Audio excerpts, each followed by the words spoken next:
So students, welcome to AIQ Education at Study with Anas sir. Today I will be starting class 12 Business Study chapter number 1 Nature and Significance of Management. तो आज की class के अंदर हम start करेंगे objective of management and importance of management. ये दो topics है हमारे थ्री जो पहला जो पार्ट है उसके अंदर उसको हम आज फिनिश कर देंगे। तो ऑब्जेक्टिव ऑफ मैनेजमेंट देखते हैं कि पहला ऑब्जेक्टिव क्या आता है। पहला जो ऑब्जेक्टिव आता है हमारे पास वो आता है ऑर्गेनाइजेशनल ऑब्जेक्ट।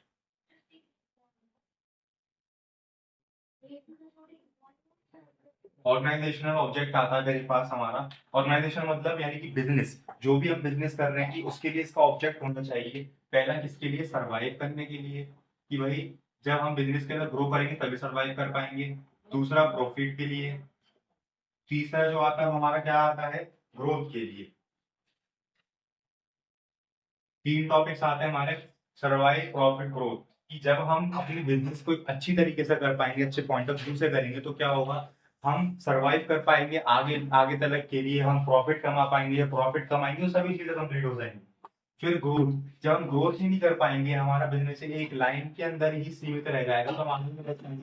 तो इसीलिए जो हमारा मेन जो ऑब्जेक्टिव आता है मेरी नजर में वो ऑर्गेनाइजेशन ऑब्जेक्टिव है, क्योंकि ये बिजनेस के ऊपर डिपेंड करता है हमारा कि हम इसको सरवाइव कर सकते हैं, प्रॉफिट कर सकते हैं, ग्रोथ कर सकते हैं with use of organisational object. तो ये टॉपिक आता है हमारा फर्स्ट में। और दूसरा जो आता है वो आता है सोशल ऑब्जेक्टिव। सोशली ऑब्जेक्ट, ठीक है। सोशली ऑब्जेक्ट आता है यानी कि जो हम बिजनेस के अंदर काम कर रहे हैं उस काम से हमारी सोशली यानी जो सोसाइटी है उसको भी बेनिफिट पहुंचे। फॉर एग्जांपल मैं एक फैक्ट्री लगाऊंगा तो उस फैक्ट्री के अंदर जितने भी मेरे आस पड़ोस के जितने भी देश सॉरी जितने भी एरिया होगा उस एरिया में एम्प्लॉयमेंट जो होगी वो कम हो जाएगी, है ना। जितने भी लोग वहाँ होंगे वो मेरी कम फैक्ट्री वाले काम करने लगेंगे या एक कोई पोस्ट मिल जाएगी। तो एम्प्लॉयमेंट जो है वो क्या हो जाएगी, जो अनएम्प्लॉयमेंट का काम है वो खत्म हो जाएगा, एम्प्लॉयमेंट मिलने लगेगी सभी लोगों को। तो एक तरह से जो हमारा ऑब्जेक्टिव होता है मैनेजमेंट का वो यही होता है कि हम सोशली भी करें, यानी कि एक हमने फैक्ट्री लगाई तो उस तरीके से उसको काम करना चाहिए, उस तरीके से उसको बढ़ाना चाहिए कि हम सोशली उसको बेनिफिट प्रोवाइड करवा सकें, एम्प्लॉयमेंट प्रोवाइड करवा सकें और भी कई सारे बेनिफिट्स दे सकें। लाइक हम चैरिटी में डोनेट करें, कोई स्कूल में, हॉस्पिटल्स में। अब मेरे पास इतने पैसे आ जाए कि मैं हॉस्पिटल बनवाऊं, चैरिटी में काम करूं, तो इस तरीके से जितनी भी होती है हमारी सोशली हेल्प हो जाती है सभी के लिए, ठीक है। और लास्ट और टॉपिक आता है हमारा किसका? पर्सनल एंड इंडिविजुअल ऑब्जेक्ट, ठीक है। अब पर्सनल एंड इंडिविजुअल ऑब्जेक्ट के अंदर क्या क्या चीजें आती हैं देखिए, इसको समझिए। पर्सनल यानी कि खुद के लिए, इंडिविजुअल भी खुद के लिए मतलब होता है कि अपने लिए इसका ऑब्जेक्ट भी होता है। वो किसके लिए? देखिए फाइनेंशियल नीड्स के लिए, पहले तो फाइनेंशियली नीड्स। दूसरा socially needs.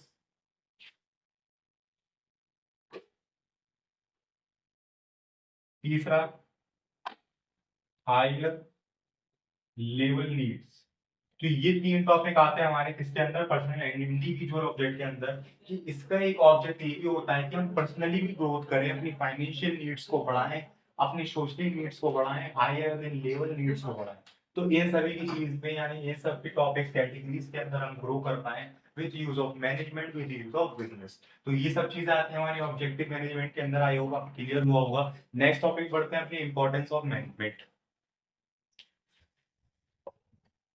So students, next और लास्ट टॉपिक आता है हमारे पास इंपॉर्टेंस ऑफ मैनेजमेंट का, यानी कि चैप्टर नंबर 1 का 1.1 सेक्शन है।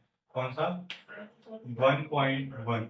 तो आज की क्लास के अंदर तो ये फिनिश हो जाएगा, ये लास्ट टॉपिक है 1.1 का। तो उसको हम देखते हैं कि इंपॉर्टेंस क्या है हमारी मैनेजमेंट की बिजनेस में। फर्स्ट ऑफ ऑल कि मैनेजमेंट ऑफ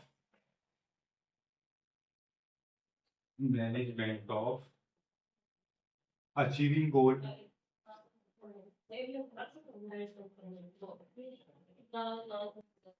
या फिर ओरिएंटेड प्रोसेस लिख सकते हैं हम इसको। यानी जो हमारी मैनेजमेंट होती है वो क्या रहती है? अचीव तो गोल करती करती है और ओरिएंटेड प्रोसेस होती है गोल को अचीव करने का, ठीक है। फर्स्ट प्रोसेस आता है हमारे पास फिर मैनेजमेंट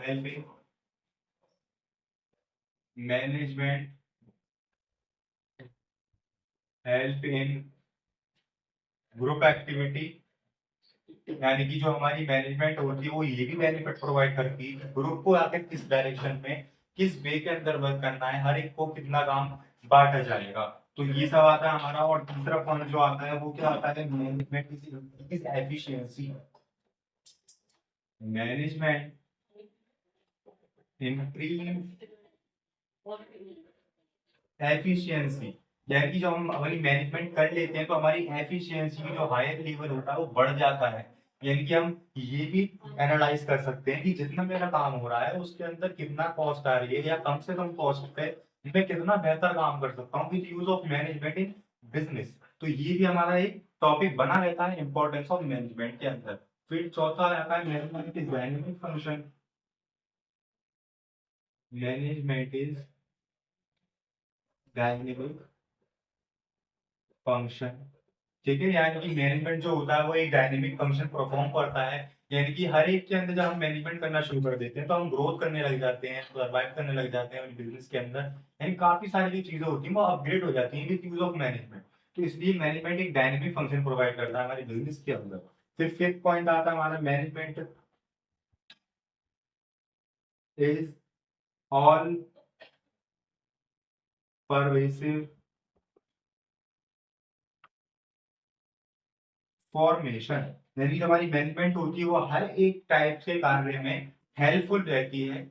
इसीलिए मैनेजमेंट को हर एक लेता है या फिर क्रिएट करता है, लाइक पॉलिटिक्स में हो गया, मूवीज में हो गया, है ना।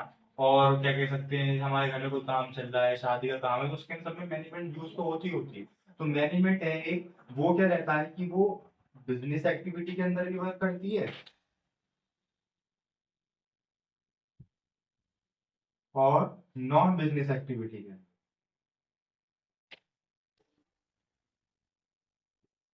नॉन बिजनेस एक्टिविटी के अंदर भी, ठीक है।